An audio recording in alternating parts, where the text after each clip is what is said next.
लग्न हा आपल्या आयुष्यातील सर्वात मोठा निर्णय आहे. मग अशा वेळी आपल्याला आपला जोडीदार निवडताना खूप काळजी घ्यावी लागते.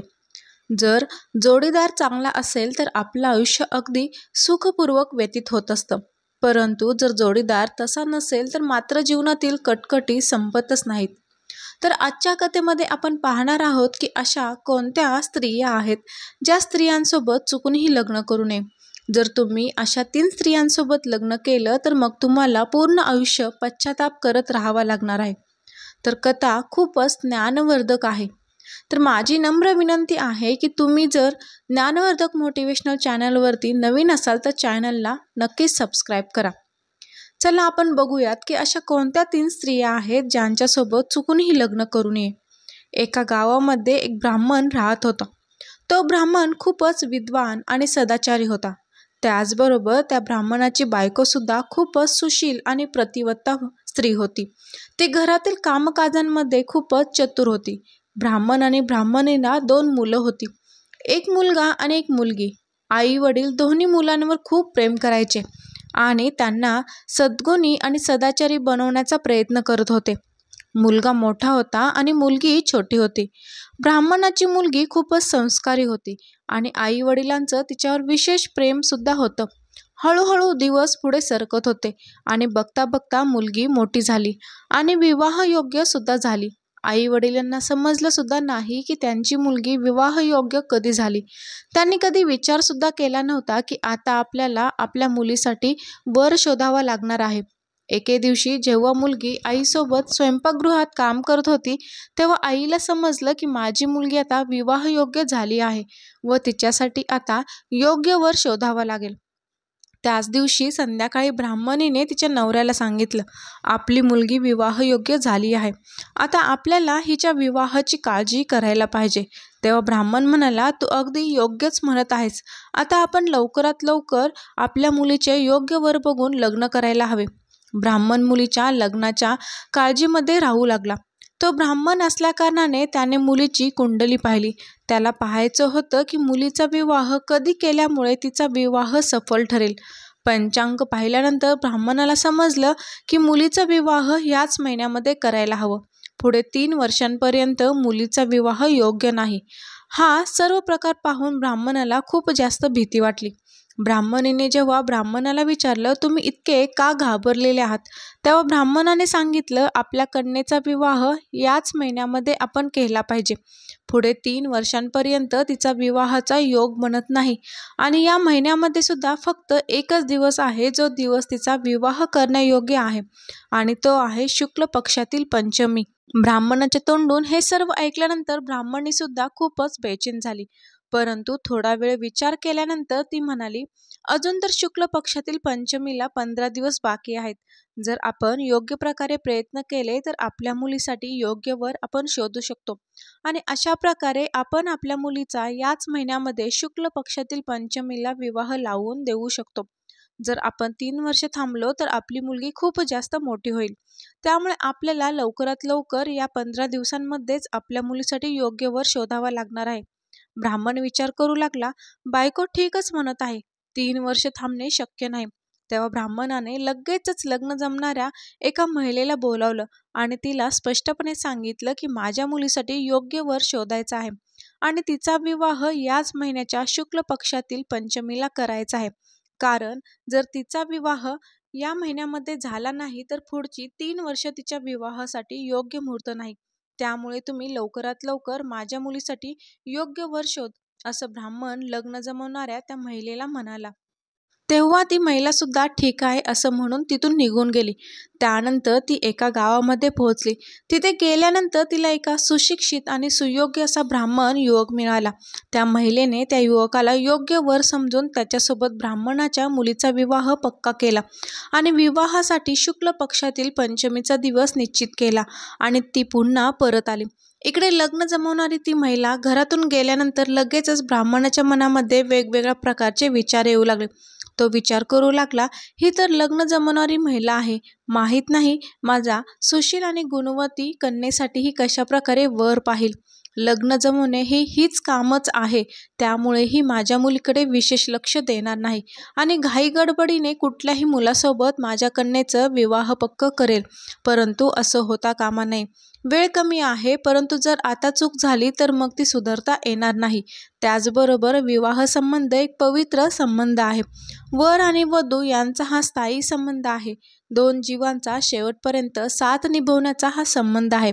मग असा संबंध, असे नातं ठरवताना जर घाई गडबड केली, काही विचार न करता हे नातं पक्क केलं, तर हे माझ्या मुलीच्या भविष्यासोबत एक प्रकारचा खेळ केल्यासारखंच असणार आहे. मी त्या महिलेला माझ्या मुलीसाठी मुलगा शोधायला सांगून खूप मोठी चूक केली आहे. ज्या मुलीला मी इतक्या लाडाप्रेमाने वाढवले आहे, मग तिच्यासाठी मी थोडासा त्यागसुद्धा करू शकत नाही का? नाही, मी असंच मुळीच करणार नाही.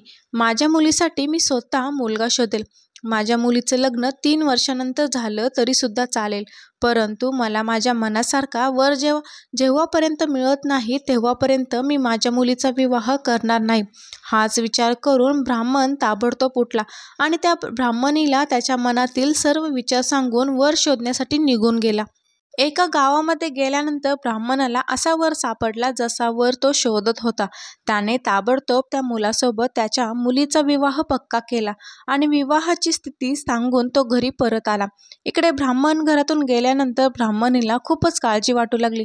ती विचार करू लागली, लग्न जमवणारी ती महिला तर निर्बुद्धी आहे. ती माझ्या मुलीसाठी वर शोधताना अशी काळजी घेणार नाही, जशी स्वतःची आई तिच्या मुलीसाठी वर शोधताना काळजी घेत असते. त्या महिलेला काय माहीत की आमचं घर किती प्रतिष्ठित आहे. माझी मुलगी तर गुलाबाच्या फुलाप्रमाणे आहे. एखाद्या घरामध्ये जर ती गेली तर घराला उजळून टाकेल. जर त्या महिलेने एखादा निर्धन किंवा कुरूप युवकासोबत माझ्या मुलीचा विवाह पक्का केला तर माझी मुलगी आयुष्यभर आम्हाला दोष देत राहील आणि त्याचबरोबर मला सुद्धा आयुष्यभर ही खंत राहील की मी तेव्हा घाई का केली. माझ्या नवऱ्याने हे खूप वाईट केलं, जे त्या लग्न जमवणाऱ्या महिलेला मुलीसाठी योग्य वर शोधण्यासाठी पाठवले. आता त्यांना त्यांची चूक कळली आहे आणि आता ते स्वतः कन्येसाठी वर शोधण्यासाठी गेले आहेत. परंतु यामुळे सुद्धा काहीच होणार नाही, कारण ते सुद्धा मुलीसाठी योग्य वर शोधतील असं मला वाटत नाही. ते फार तर फार काय बघतील की मुलगा शिकलेला असावा, तंदुरुस्त असावा, मग त्याच्या घरामध्ये धनसंपत्ती असो अगर नसो. त्यांना काय माहीत की एका स्त्रीला काय काय हवं असतं. मला तर असा मुलगा पाहिजे जो सुंदर, स्वस्त, धनवान, उदार मनाचा आणि चांगल्या चरित्राचा असेल. वेळ खूप कमी आहे आणि घाई गडबडीमध्ये चुकी होण्याची संभावना खूप जास्त आहे आणि म्हणूनच मी माझ्या मुलीसाठी स्वतः वर शोधेन. माझा नवरा माझं सर्व म्हणणे ऐकतो, त्यामुळे तो माझं हे म्हणणं सुद्धा नक्कीच ऐकेल आणि जर नाही ऐकलं तर मी जबरदस्तीने त्याच्याकडून मी ऐकवून घेईल. माझ्या मुलीवर माझा सुद्धा अधिकार आहे. मी त्या लग्न जमवणाऱ्या महिलेचं काहीच ऐकणार नाही किंवा माझ्या नवऱ्याचं सुद्धा ऐकणार नाही. शेवटी माझ्या मुलीच्या आयुष्यभराचा विषय आहे. त्यानंतर ब्राह्मणी सुद्धा मुलीसाठी योग्य वर शोधण्यासाठी निघाली. जाताना तिने मुलाला सर्व हकीकत सांगितली व ती तिथून निघून गेली. त्यानंतर ब्राह्मणी चालत चालत एका अशा गावात पोहोचली जिथे तिला तिच्या मनाप्रमाणे मुलगा सापडला. मग तिने तिच्या मुलीचं लग्न त्या मुलासोबत पक्क केलं आणि तिथी सांगून ती घरी परत आली. दुसरीकडे ब्राह्मणी घरातून गेल्यानंतर मुलीचा भाऊ विचार करू लागला, लग्न जमवणारी ती महिला तर तिचं काम करत आहे, कशाही प्रकारे ती तिचं काम पूर्ण करेलच. तिला वर शोधण्यासाठी सांगितलं आहे, मग ती वर शोधेल, मग तो कसाही असला तरी सुद्धा चालेल. वर शोधल्यानंतर तिचे काम संपेल, परंतु नंतर सर्व भोगावं तर आम्हालाच लागणार आहे. आई वडिलांवर काही जबाबदारी नक्कीच आहे, परंतु माझ्यापेक्षा जास्त नाही. ते त्यांच्या मनाप्रमाणे वर शोधतील. बाबा हेच पाहतील की मुलगा शिकलेला असावा, आई हे पाहिल की मुलगा सुंदर आणि धनवान असावा, परंतु इतकं पुरेसं नाही. आई वडील तर काही दिवसानंतर स्वर्गवासी होतील, परंतु आमचे होणारे जावई आणि त्यांच्या परिवारातील लोक यांच्यासोबत माझा संबंध जास्त येईल. मला असं वाटत आहे की माझ्या बहिणीसाठी जो वर शोधला जावा तो स्वभावाने चांगला, मिसळून राहावा असावा. त्याचबरोबर त्याच्या परिवारातील लोक सभ्य आणि चांगल्या स्वभावाचे असावेत, ज्यामुळे माझी बहीण सासरी गेल्यानंतर आनंदाने राहील. तिला कोणत्याही प्रकारचे दुःख होणार नाही आणि ती जर आनंदी असेल तर मी सुद्धा आनंदीच राहीन. मुलगा शिकलेला असला, सुंदर असला आणि धनवान असला, परंतु जर तो सभ्य आणि समजूतदार नसला, मग घरामध्ये सारखी भांडणं होत राहतील आणि त्यामुळे माझ्या बहिणीला आयुष्यभर त्रास सहन करावा लागेल आणि म्हणूनच मी माझ्या मनासारखा वर माझ्या बहिणीसाठी शोधेल. आई वडील नाराज झाले तरी सुद्धा चालेल, परंतु माझ्या बहिणीसाठी वर मी माझ्या प्रमाणेच शोधेन. हाच विचार करून मुलीचा भाऊ उठला आणि घराची जबाबदारी नोकराच्या हवाले सोपवून तो त्याच्या बहिणीसाठी वर शोधण्यासाठी निघून गेला. तो सुद्धा एका दुसऱ्या गावात गेला व तिथे त्याच्या मनासारखा वर त्याला सापडला. तिथे जाऊन त्याने त्याच्या बहिणीचं नातं पक्क केलं आणि लग्नाची तिथी सुद्धा पक्की केली व त्यानंतर तो घरी परत आला. अशा प्रकारे लग्न जमवणारी ती महिला, ब्राह्मण, ब्राह्मणी आणि मुलीचा भाऊ या चौघांनी 4 गावामध्ये जाऊन 4 ठिकाणी मुलीचं लग्न पक्क केलं होतं. लग्न जमवणारी महिला, ब्राह्मण, ब्राह्मणी आणि मुलगा चौघेही जेव्हा घरी आले तेव्हा आपापसात बोलल्यानंतर त्यांना समजलं की चौघांनीही 4 गावामध्ये जाऊन वेगवेगळ्या 4 वरांची निवड केली आहे आणि त्यानंतर सर्वांना लग्नासाठी एकच तिथी सांगितली आहे, ती म्हणजे शुक्ल पक्षातील पंचमी तिथी. जेव्हा ही गोष्ट ब्राह्मणाला समजली तेव्हा ब्राह्मणाला खूप जास्त काळजी वाटू लागली. त्याने लगेच लग्न जमवणाऱ्या त्या महिलेला सांगितलं की तू त्या तिन्ही गावामध्ये जा जिथे तू ब्राह्मणाने आणि माझ्या मुलाने नातं पक्क केलं आहे. तिथे जाऊन लग्न होऊ शकत नाही असं सांगून ये. ब्राह्मणाच्या तोंडून हे बोलणं ऐकल्यानंतर लग्न जमवणारी ती महिला खूपच टेन्शनमध्ये आली. काय बोलावं तिला काहीच कळत नव्हतं. जर त्या महिलेनं आज एक नातं पक्क केलं आहे आणि उद्या जाऊन जर तिने ते नातं तोडलं तर यामुळे तिचं नाव खराब होईल व त्यामुळे समाजामध्ये तिची काहीच इज्जत राहणार नाही. त्यामुळे तिने विचार केला की मी ठरवलेलं नातं तर तोडणार नाही. मी ब्राह्मण, ब्राह्मणी आणि मुलाने ठरवलेलं नातं तोडेन. अशा प्रकारे लग्न जमवणाऱ्या त्या महिलेने तेच केलं. ती त्या तिन्ही ठिकाणावर गेली आणि ब्राह्मणाने जो संदेश दिला होता तो त्या तिघांनाही सांगितला. परंतु त्या 3ही मुलांच्या घरच्यांनी त्या लग्न जमवणाऱ्या महिलेचं काही एक ऐकलं नाही आणि ते लग्नाची तयारी आणखी जोरात करू लागले.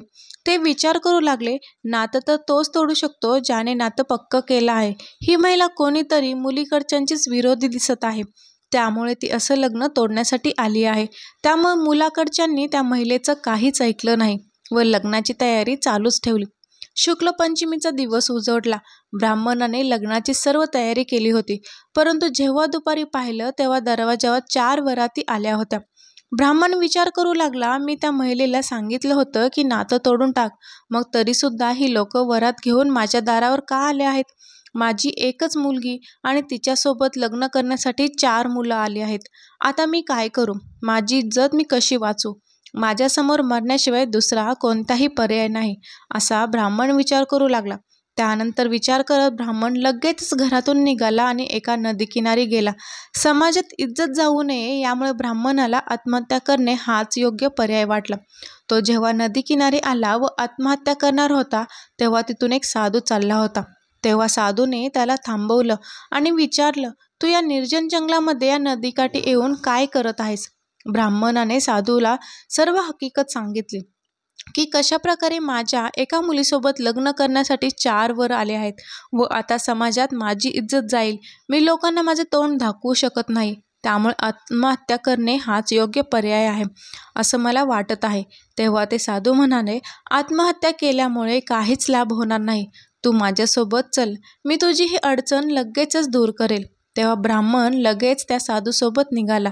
रस्त्यात जात असताना त्यांना एक कुत्री दिसले जिने आत्ताच 3 पिलांना जन्म दिला होता. तेव्हा साधूने एका कुत्रीकडे इशारा करत ब्राह्मणाला सांगितले, ते कुत्रीणीचं पिल्लू उचल आणि तुझ्या झोलीमध्ये टाक. साधूने सांगितल्याप्रमाणे ब्राह्मणाने कुत्रीचं ते छोटं पिल्लू उचललं आणि त्याच्या झोळीमध्ये टाकलं.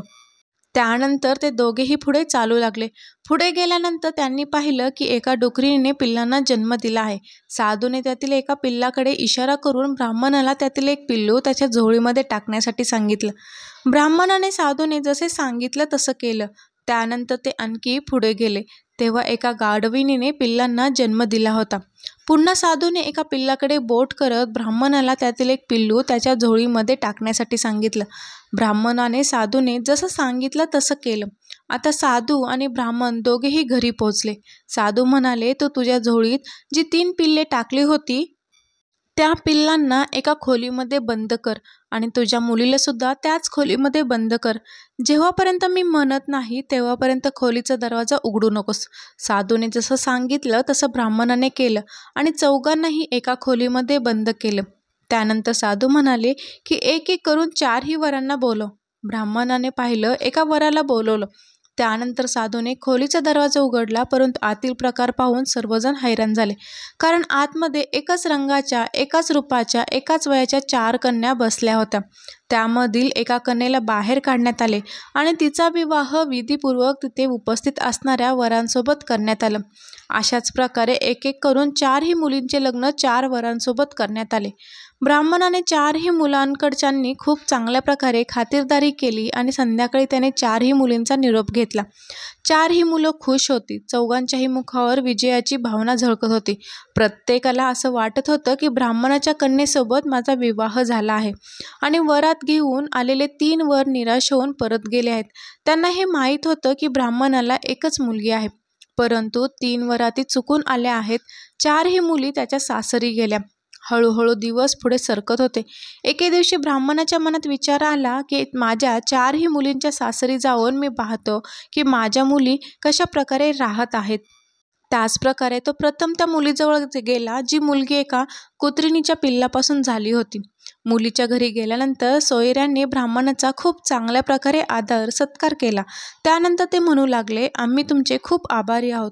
तुम्ही इथे आलेल्या 3 वरांना परत पाठवून तुमच्या मुलीचे लग्न आमच्या मुलासोबत लावून दिले. यामुळे आम्हाला खूपच अभिमान वाटत आहे.